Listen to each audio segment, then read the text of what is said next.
Hoy estamos en la presentación de la 9ª edición del Circuito Run Cáncer, que estará presente en más de 100 poblaciones de la provincia de Valencia. Tendremos más de 12 carreras y 100 marchas que vertebrarán toda la provincia, y lo que esperamos es superar el récord del año pasado de los 365.000 euros recaudados, que tenemos íntegramente a financiar becas para que jóvenes investigadores durante 3 o 4 años hagan su tesis doctoral aquí en centros de Valencia.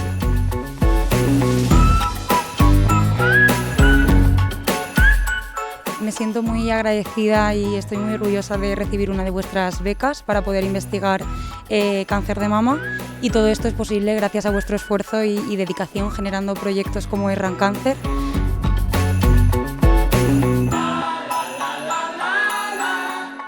Evidentment, per a l'Alcúdia és un orgull poder presentar avui així este projecte, que és 100% solidari.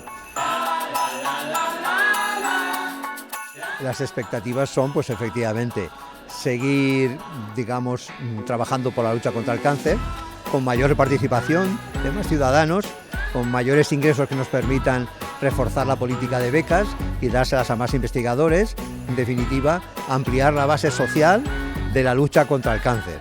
Pero cualquier resultado será extraordinario.